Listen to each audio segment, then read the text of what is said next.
Yeah, good morning. Good morning, everyone, or evening, depending on where you are. Today is the third in the webinar series on advanced air mobility. It's my privilege to introduce Professor KVS Hari, who is going to give a presentation on integrated sensing and communications. Dr. Hari is a IEEE fellow. He graduated with a bachelor's of engineering in electronics and communication from Osmania University in 1983, and he happened to be my senior in the same institution. He received his master's degree from IIT Delhi in '85, and he received his PhD degree from University of California, San Diego in 1990. So he has been with the Indian Institute of Science, a premier institute in India, from 1992 till now. He served as a chair of Department of ECE for a few years, from 2015 to 17, and yeah, he has been a pillar in the institute, especially supervising and guiding, mentoring students for all these more than 3 decades. So I welcome Dr. Hari to give this presentation, and hope you will all enjoy. Thank you. Thank you very much, Professor KVS. Thank you for inviting me to this webinar series.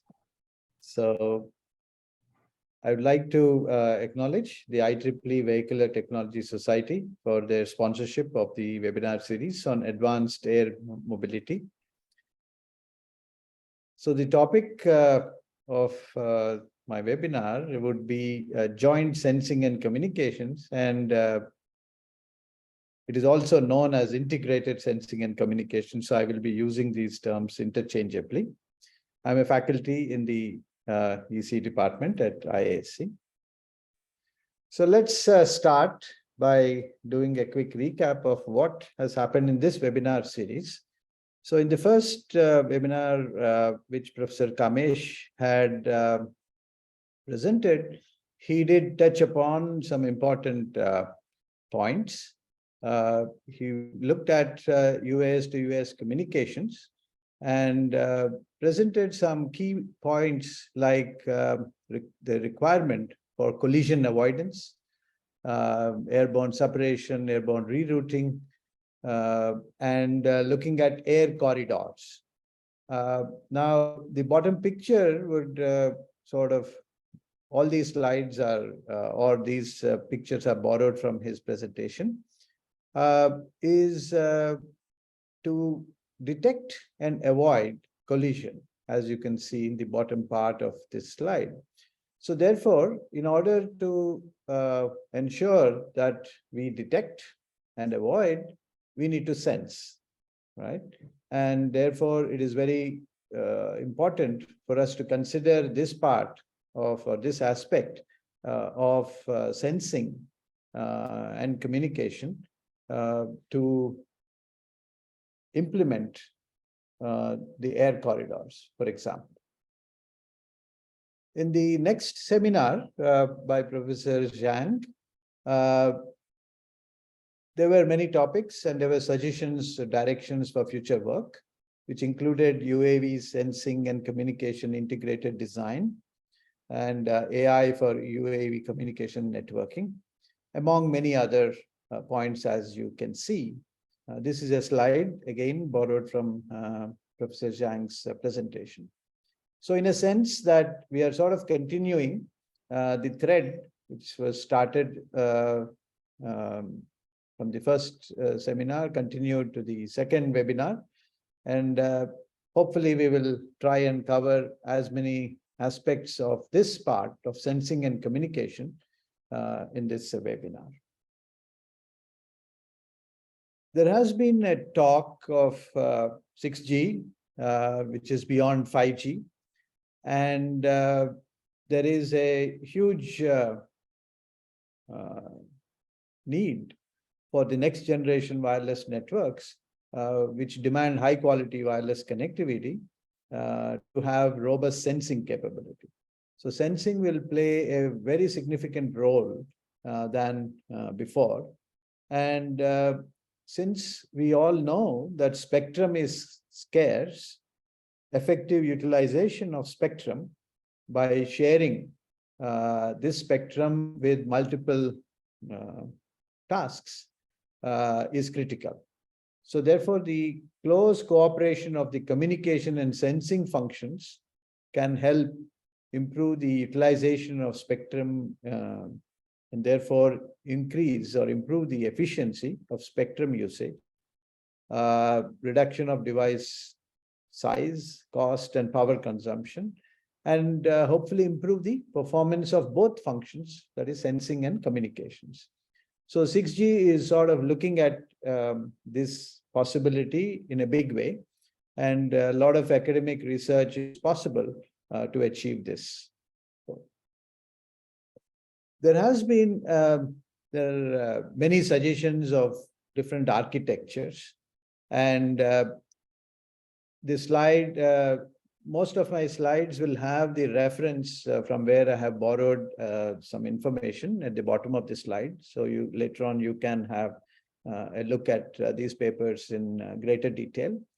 So the space air ground integrated networks has been suggested, where you start off on the ground, which will have a network which we are all familiar with, which is the terrestrial network. And then comes the air subnetwork, which will have the UAVs, the maybe balloons, and so on and so forth. And then, of course, the space network, which will have satellites at different heights, the low Earth orbits, the medium Earth orbits, and geostationary satellites. So in this context, it is clear that UAVs or the unmanned airspace airborne systems, UAS, play a very important role for the overall infrastructure of communication between the users. Now, there has been a move to look at this problem. So let's start maybe from the ground network and connected to the airborne, the air network, subnetwork, if you may call it. So if you look at joint sensing and communication scenario, this is another illustration of possibility. Now you will see a lot of applications which are terrestrial, but there are many applications which are also connected to the air subnetwork. Now, just to recap, sensing basically collects and extracts information from noisy observations, and the communication focuses on transferring information via specifically tailored signals from one point to another and recovering it from a noisy environment, right? So sensing collects. So the whole idea, therefore, is to co-design for mutual benefit. The goal of integrated sensing and communication is to do a co-design for mutual benefit in terms of both communication and sensing. So you can think of it as approaches which are communication-assisted sensing and sensing-assisted communication. So this is basically what we will try and see different aspects of this. So if you look at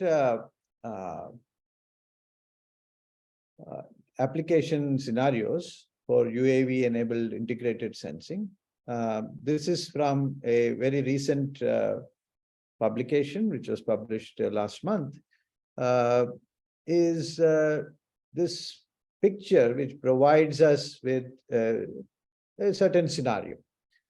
So if you look at this scenario, you will see that there are vehicles or drones which are trying to do multiple tasks. So let's look at the left side of the picture, and you will see that the drones are trying to reach out to, let's say, a particular hotspot by forming a beam. You can see a beam here, from the airborne vehicle. And there may be another drone which is trying to communicate to another user using a beam. At the same time, it is possible for this vehicle, airborne vehicle, to sense information from a sensor which is located on maybe the ground. In addition to it, you will also see that the drones can communicate with each other. And this will cause, in some sense, managing the interference, because the drones have line of sight links to the users and amongst themselves. Therefore, you need to ensure that we have to have an interference management problem to be solved. Now, you can also see in this picture that if the drone on the left side is trying to reach a sensor behind this building, it does not have a line of sight path. So it may need another drone to help transfer the information to this user, maybe have a link across to another drone which is flying above to avoid the blockage of these buildings. Okay. Now, it is also possible that these drones may directly connect to the cellular infrastructure and transfer the data. So you need to have a good network between the terrestrial network and the airborne network. The other part of it is also the issue of eavesdropping. So you may have a malicious or suspicious airborne vehicle, which may be trying to eavesdrop on the communication between a drone or a UAV and a user.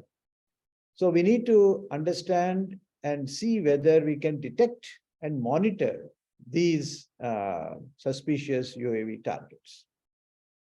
Now, coming to the right side of the figure, you can also see that if we want to communicate and also to sense the vehicular traffic in this picture, and also try to find out where these targets are, and also communicate to it.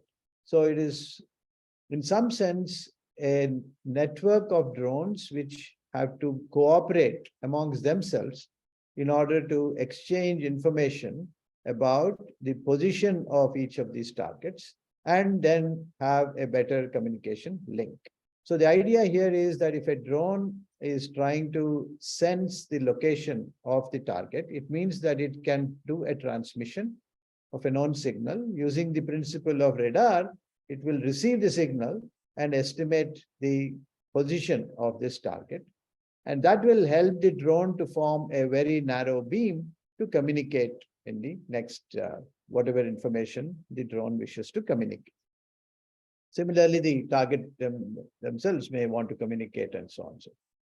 And if the targets want to communicate or the vehicles want to communicate between them, they can either use the terrestrial network or even the drone network. So in some sense, this is basically scenarios where we need integrated sensing and communication, which are critical for us to think about and design future networks. There are other suggestions which have been proposed where were called drone-assisted vehicular networks, very similar to what we have seen before, but then you can think about drones in a swarm. So you can have a swarm network of drones.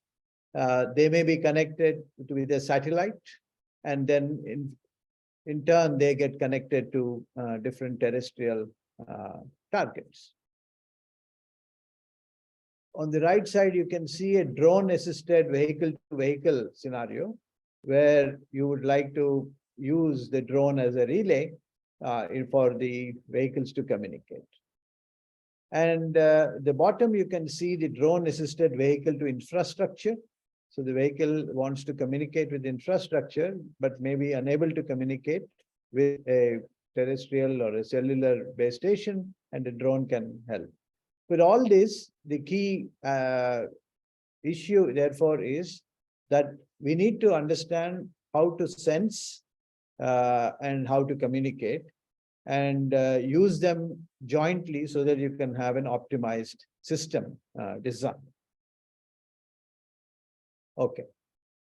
Now, one more application where it is possible for us, one other aspect of an application is that you may have a UAV to sense. So the UAV has a trajectory to follow. So let's assume the UAV starts at T1.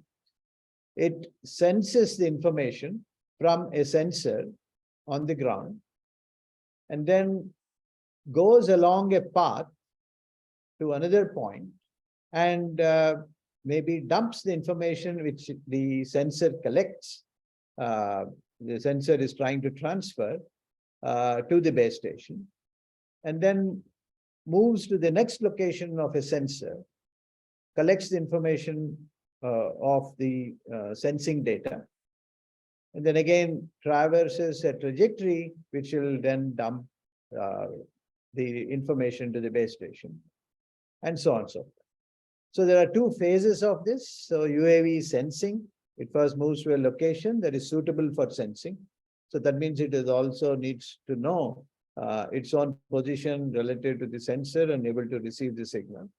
And in the transmission mode, it will move to an area which is closer to the base station so that you have a good link quality. So in some sense, at the bottom, you can see that you will, if you look at the time axis, you will sense the data, then you will go to another mode where you will transmit, so data transmission, and then you keep going depending on where the locations of the sensing targets are. So again, another application where sensing and transmission or communication is important for us. The next slide will show you an example for agriculture. So as you know, in precision agriculture, you may want to sense information about a crop or over a certain area. And these sensors may be deployed without much of a battery power. So there is a suggestion here that you can have an airborne vehicle which can actually do wireless power transfer to these nodes. And as soon as it provides it with power through transfer, the node gets activated or it wakes up, provides the information to the sensor, to the UAV.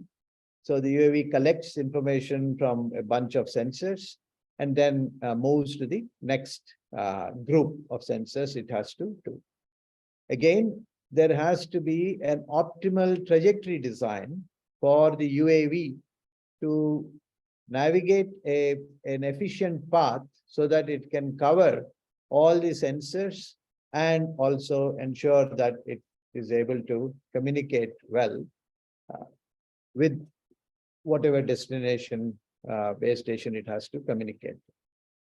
So the goal, or these are all scenarios which require integrated sensing and communication. And maybe one more example I will present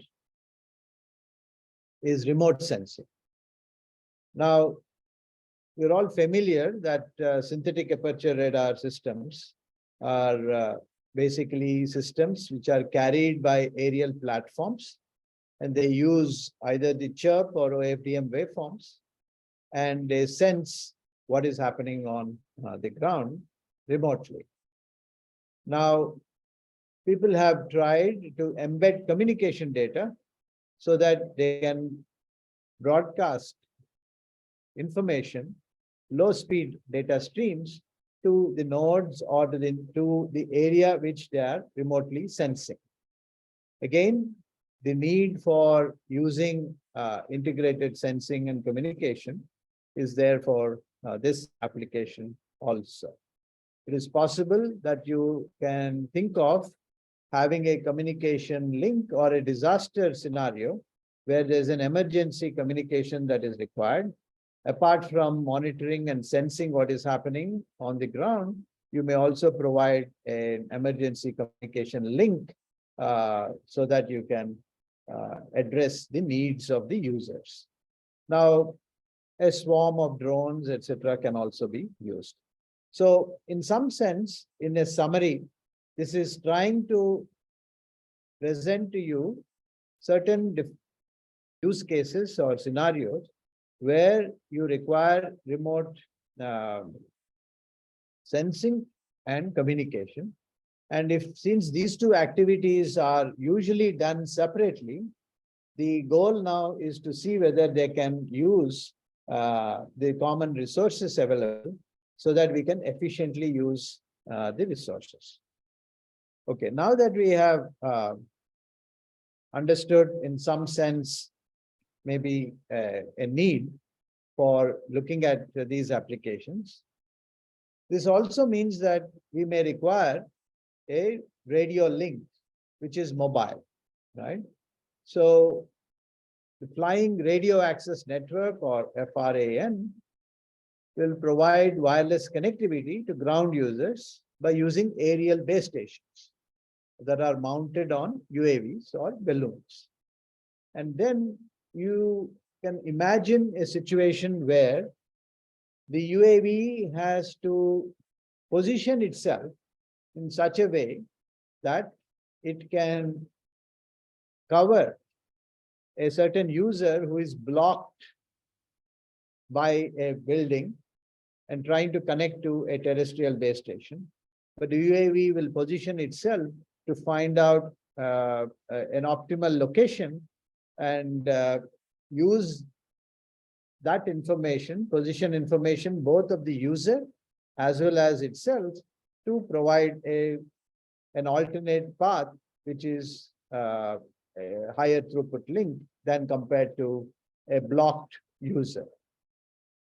So typically, this means that you need to do radio measurements between the user and the UAV, and the UAV needs to know where the user is, and then will try to sense that information and try to position itself so that it has a good channel condition. And then the channel models, which it will estimate by sensing the user may be connected to the UAV. This information will be then provided to an algorithm, which is a placement algorithm, and an optimal position of the UAV is calculated. So the UAV then can position itself to provide a good, reliable, high throughput link. So this is also called a flying rebot, which is basically a relay. So a relaying robot was tested recently, few months early part of this year, which is basically an autonomous flight of an aerial 5G relay, providing enhanced end-to-end 5G connectivity from a terrestrial base station with an autonomous placement algorithm. Now, this was built on a custom-built drone and a 5G base station mounted on the drone using open air interface. And the ground user carries a commercial 5G module terminal. And I'd like to play a video. Hopefully, I'll be in a position to share this video.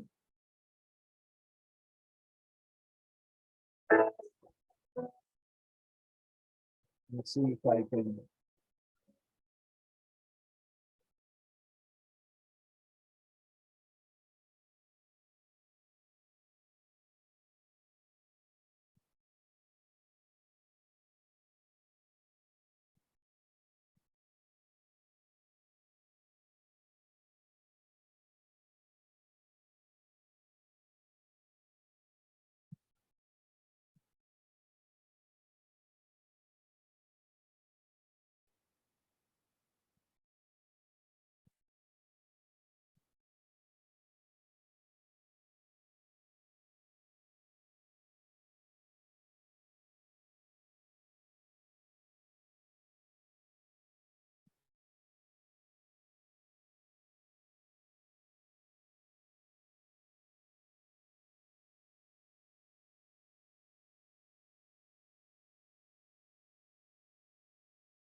So as you can see that there is a significant improvement in the data rates.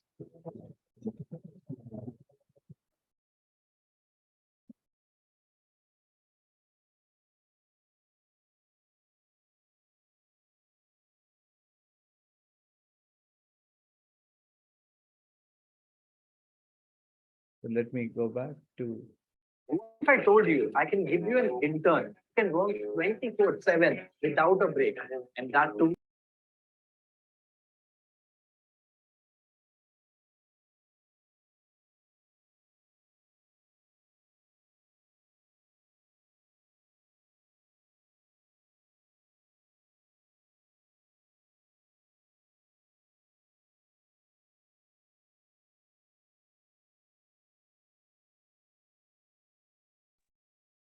Okay, let me see if I. Okay. So now that we have seen that these are all possibilities, we'll try and understand what are the concepts behind doing all this, and what is it that, why is it that it is even possible for us to do integrated communication, sensing and communication. So as you are aware, radar and communication systems have actually inspired each other. Triggered by the MIMO communication techniques, co-located MIMO radars were proposed. And as mentioned earlier, joint sensing and communication schemes can be sensing-centric design. That means you already have a sensing system, which is a radar system, and it provides us with some signals. So you combine these chirp signals with some data, and therefore you sort of try to communicate. A communication-centric design is to use, let us say, an OFDM waveform, which you use for communication, but you use it for sensing. So in some sense, these two approaches are optimized for the job or the task which the design has been carried out. In a sensing-centric design, you would like the performance of the radar system to be optimal compared to this stuff. So the convergence of these two technologies that can serve sensing and communication with a single transmission is what is important. And there is a certain gain by sharing the wireless resources. So we need to understand how we can do this. Okay. Sorry. Yeah. So what is the characteristic of a sensing system do? Basically, the metrics of sensing performance are detection, estimation, and recognition. So detection is typically a binary hypothesis problem, and they're usually measured by probability of detection, probability of false alarm. Estimation is extracting the distance, velocity, angle, the size of the targets. And the estimation performance is usually measured by mean squared error and the Kramer-Rao bound. Recognition is what basically to identify what the target object is, and therefore it is sort of measured by what is called recognition accuracy. So this is what a sensing system does, right? So in that scenario, a very quick experiment I would like to share, where we try to detect a drone using a millimeter wave automotive radar. So this radar operated in the 76 to 81 gigahertz. It uses an FMCW waveform. It has a large bandwidth of about 500 megahertz and has a certain pulse repetition frequency. And a drone of a certain length, which is, and it can go up to 2 kilometers, it can be controlled. And it has an operating frequency to control in the 5 gigahertz range. So the goal was to see whether we can detect a drone using a millimeter wave radar. So a radar board was used for flying, and data was recorded to calculate the Dopplers and the receding and the range part. Okay. And we also obtained micro Doppler characteristics of this drone. So you will see a drone which has a certain Doppler because the whole body is moving. plus the propellers or the micro Doppler, they induced micro Doppler. So this is the kind of signature which we can sense. So if you want to sense a drone from the ground, it is possible for us to use a small a radar system to sense. Obviously, this is only designed for radar system.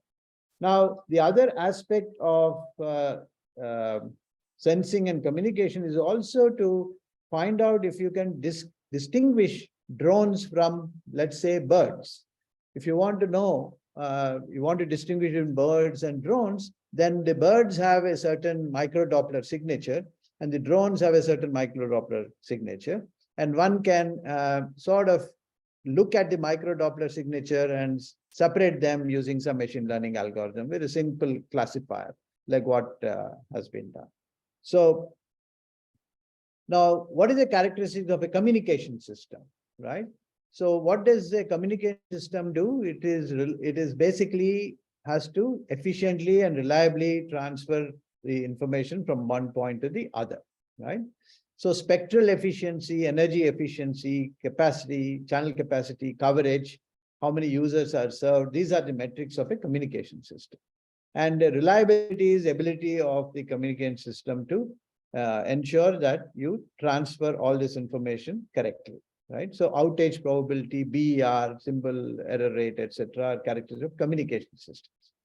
So now the question is, if I want to integrate these two, do you have a connection? Is there a connection or a relationship between sensing and communication? So suppose we say that we want to build an integrated sensing and communication system. Are there any information theoretic limits or metrics by which we can connect these two because we want to use them? So there has been a very good paper several years ago where the mutual information, which is a function of the SNR, is related to the minimum mean squared error. Again, a function of SNR, the parameter you're trying to estimate or sense in this manner. Okay.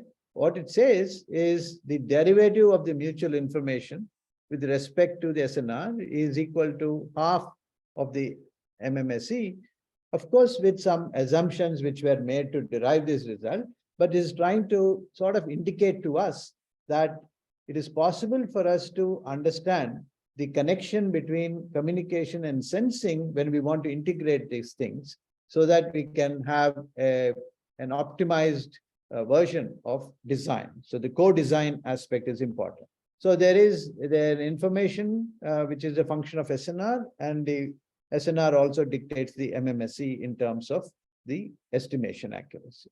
So this is one good thing to keep note of.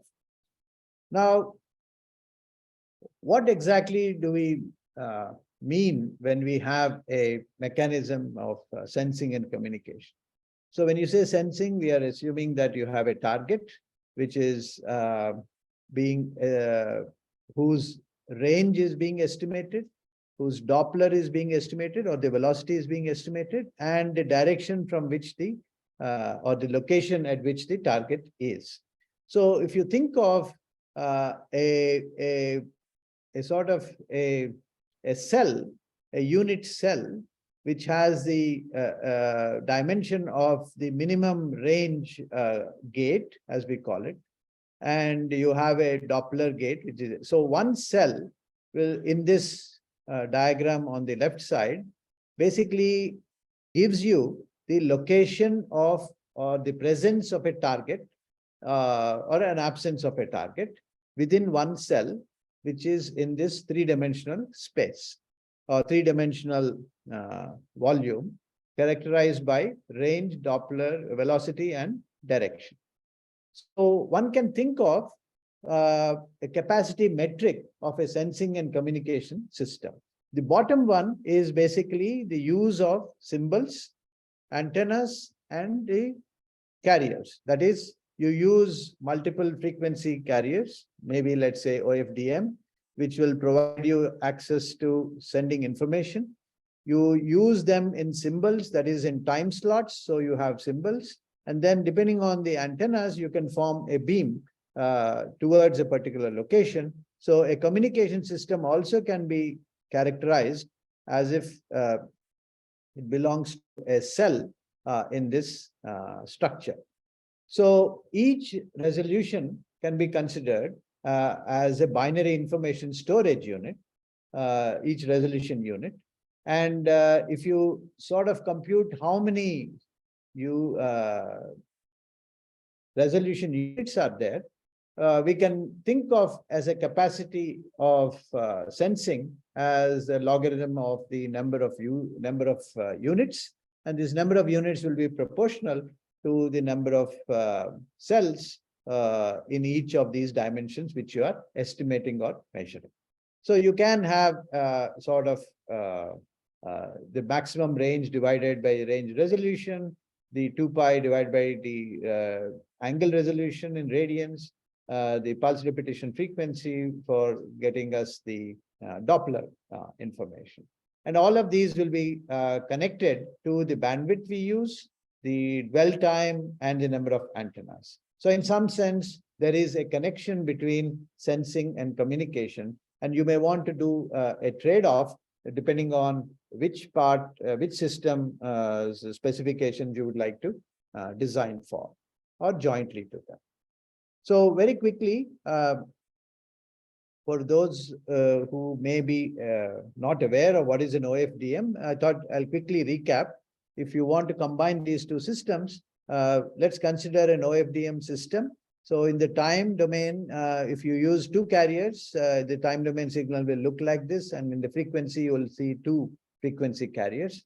And an OFDM symbol with 8 subcarriers will look like this. And you can notice that there is a peak to average power ratio, which is high, but in the frequency domain, you will have 8 carriers. So these 8 carriers can be used for communication, but they can also be used for parameter estimation or sensing. We will see that shortly. So we all know in a MIMO OFDM communication system, you will be sending these symbols in time slots and transmitting across multiple antennas. They will go through multiple channels. You will get a mixture of signals at the receiver, and you use a MIMO decoder to retrieve these signals out. So this is a MIMO OFDM communication system. If you go to the radar system using a similar idea, so you will have a pulse which has an OFDM signal here.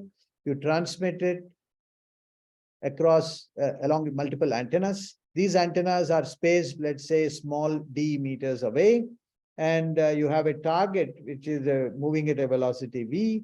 So the signal which is transmitted reaches the target and bounces back to each of these antennas, and they are received, and they receive these echoes. So in some sense, the similar waveform can be transmitted for sensing, can also be used for communication. And again, you need to find the direction, the distance, and the velocities using this system. So if you want to now look at, let us consider a joint radar communication system, which is also called a dual function radar communication system, which is an integrated sensing and communication system. So what happens here in this picture, if you see at the bottom, you see information bits. These information bits are for communication. And in this figure, if you see at the top right-hand corner, you will see there is a communication user being shown. So what it means is that you have an array which can be used to communicate to this user. So the user receives this information which is being modulated on these subcarriers, as these carriers, as we saw. And the target will be illuminated by this data. Okay, and then the reflections are received, and you get the estimate of the parameters associated with this target. So the idea is it possible for us to extract information of the target as well as to communicate, right? That's what it is. So people have done this, they have tried constructing waveforms in order to improve this performance, okay? So there have been suggestions, as you can see from the paper below, that the carriers which are distributed in the OFDM symbols can be classified as shared carriers and private subcarriers. And these are made available to the transmit antennas to ensure that you do a good range velocity estimation. More details are there in the paper, but I will try and explain to you quickly in the next few slides. So you can trade off communication rate and target estimation performance by modifying the OFDM waveform. So that is what is the design aspect of a joint sensing and communication system. So typically, parameter estimation is done using a Fourier analysis, where you can look at this information as if it is a sum of exponentials. So I'll go into greater detail because I'm running out of time. So let me quickly go to the information that while the Fourier transform is used for estimating the frequencies, spatial frequencies or temporal frequencies as sum of exponentials, we are aware that there are more sophisticated methods called subspace methods, which do very well if the sources are quite close to each other in frequency or in direction. Okay, but the subspace methods require a certain structure in the data model. This example here, you can see that while the black line indicates the actual directions, the algorithm using Fourier transform picks up two different peaks, which are where one is the correct one and the second one is off, or it's completely away from the true one. So the subspace methods require a certain structure in the data. So, so let me quickly go through the data model for a MIMO OFDM DFRC system. Now, I'm just presenting to you the data model. So you just assume that you have multiple antennas. It's a MIMO OFDM system.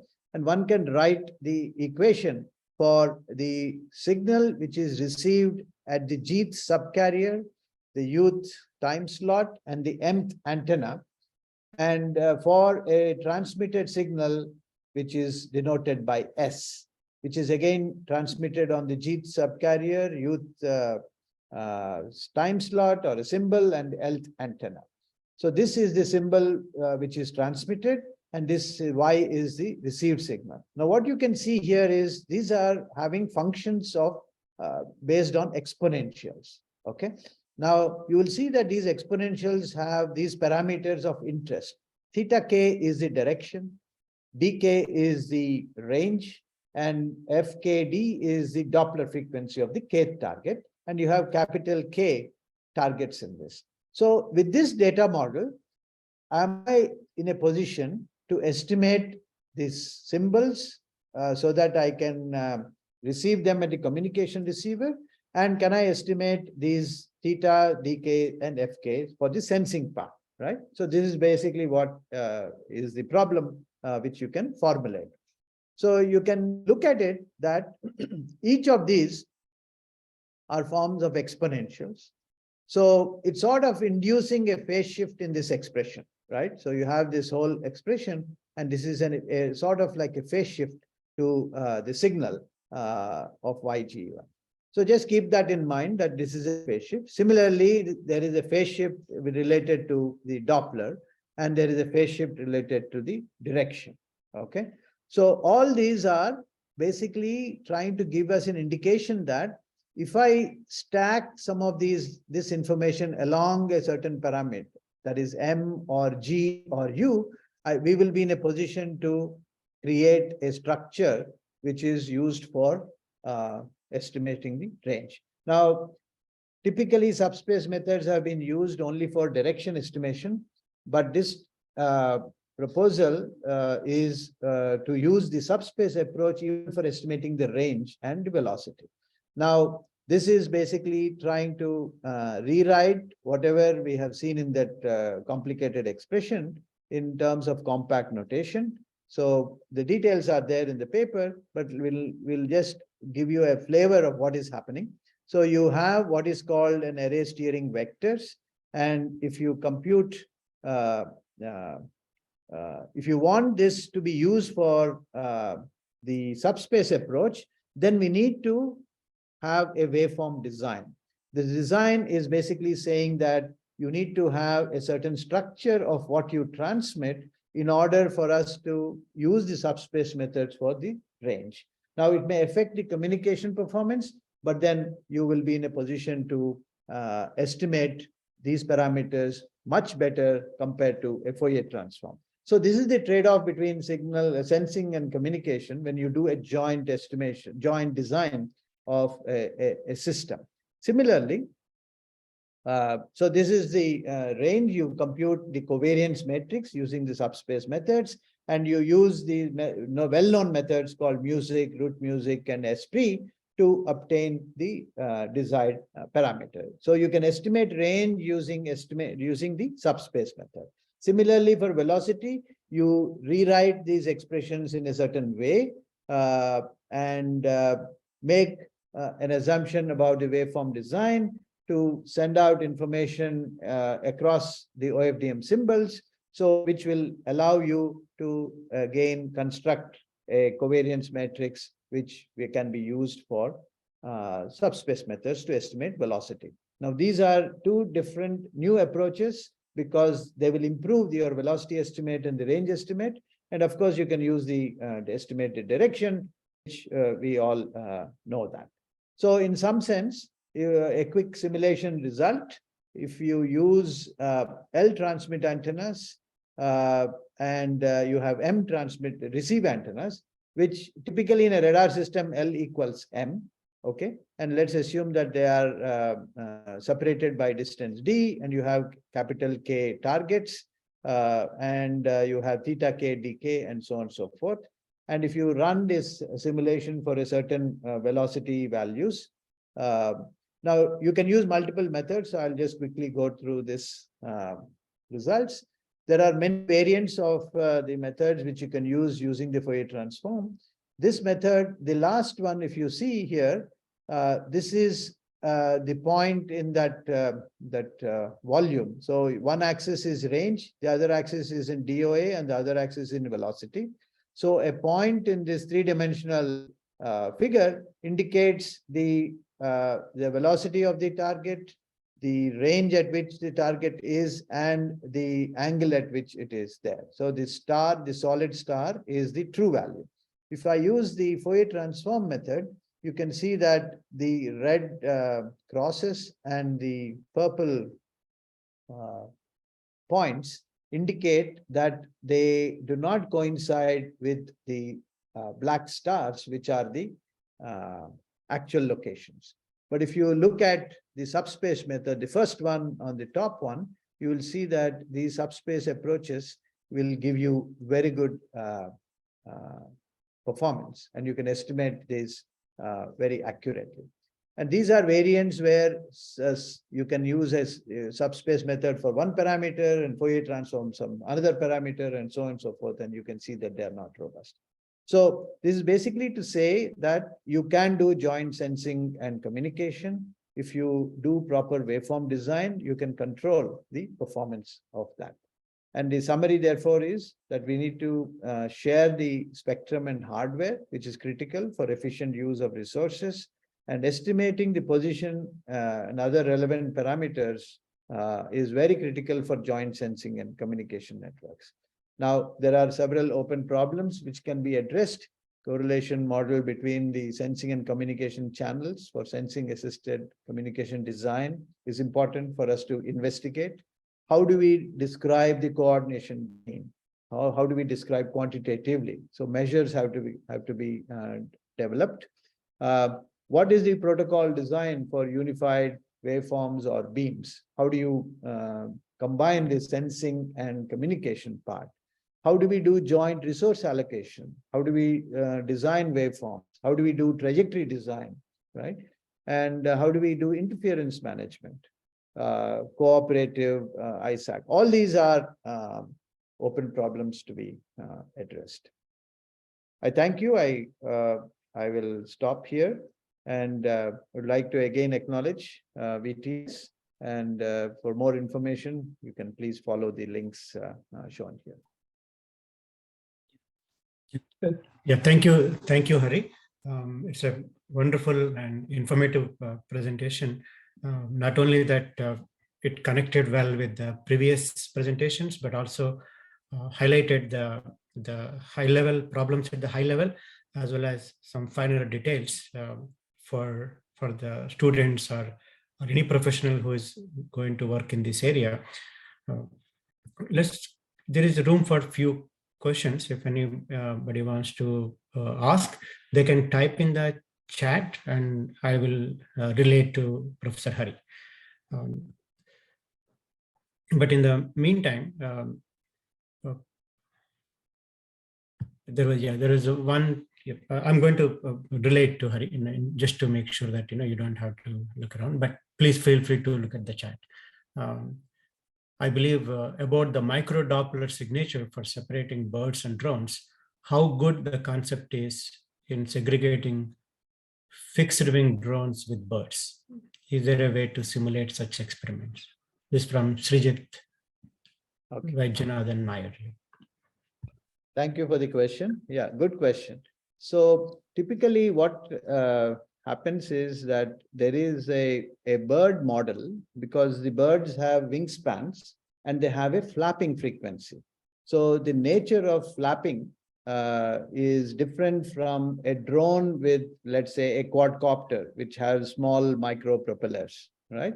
So the signature of a flapping, let's call it a airborne flapping bird, or even if there is a mechanical flapping robot which flies, that signature will be different than the drone signature.